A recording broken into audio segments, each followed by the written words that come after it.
ચૂંટણીના માહોલમાં જ્યારે સગા સંબંધીઓ અલગ અલગ રાજકીય વિચારધારા ધરાવતા હોય ત્યારે જંગ વધુ રસપ્રદ બને છે. રાજકોટમાં અત્યારે આવો જ નજારો જોવા મળી રહ્યો છે. ભાજપના નેતા અને મંત્રી રીવાબા જાડેજા કોંગ્રેસના ઉમેદવાર એવા તેમના નણંદ નયનાબા જાડેજા શુભેચ્છા તો પાઠવી, પરંતુ સાથે જ ભાજપની જીતનો હુંકાર ભરીને રાજકીય ગરમાવો લાવી દીધો છે. રાજકોટની મુલાકાતે આવેલા રીવાબા જાડેજા મીડિયા સાથેની વાતચીતમાં જણાવ્યું હતું કે ચૂંટણી લડનાર દરેક ઉમેદવારને મારી શુભેચ્છાઓ છે, પરંતુ મને ભાજપના કાર્યકર્તાઓ અને મતદારો પર પૂર્ણ વિશ્વાસ છે. તેમણે સ્પષ્ટ શબ્દોમાં કહ્યું કે 26 તારીખે થનાર મતદાનમાં ભાજપની આખી પેનલ જંગી બહુમતીથી વિજયી થશે અને જનતા કોંગ્રેસને જડબાતોડ જવાબ આપશે.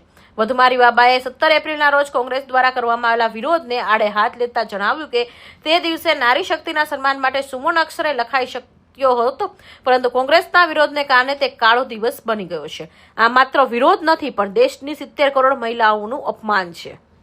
રાજકોટની જનતા ઉપર, ભારતીય જનતા પાર્ટીના સંગઠનના કાર્યકર્તા ઉપર એ આગામી 26 તારીખે જે પેનલમાં ભારતીય જનતા પાર્ટીના ઉમેદવાર છે એને જંગી લીડ સાથે જીતાડી અને કોંગ્રેસને મુંહતોડ જવાબ આપવામાં આવશે.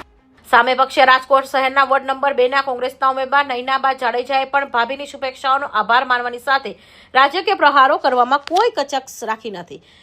નયનાબેને કહ્યું હતું કે જીત કોની થશે એ તો 28 તારીખે પરિણામો આવશે ત્યારે જ ખબર પડશે. જનતા બધું જાણે છે. તેમણે ભાજપના શાસન પર પ્રહાર કરતા આક્ષેપ કર્યો કે ભાજપના પૂર્વ નગરસેવકોએ કોઈ કામ કર્યા નથી, માત્ર ભ્રષ્ટાચાર જ કર્યો છે. વિસ્તારના મતદારો હવે પરિવર્તનની ઈચ્છી રહ્યા છે અને ભાજપની હાર નિશ્ચિત છે. જાડેજા પરિવારના 2 અગ્રણીઓ મહિલા નેતાઓ વચ્ચેના નિવેદનો ચૂંટણીમાં નવો વળાંક આપ્યો છે.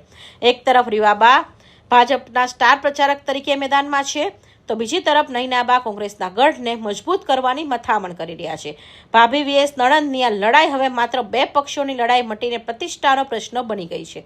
26 તારીખનું મતદાન અને 28 તારીખનું પરિણામ નક્કી કરશે કે રાજકોટની જનતા કોના પર પસંદગીનો કળશ તોડે છે. કૌશિક પટેલનો રિપોર્ટ, ટીવી ન્યૂઝ, સુરત.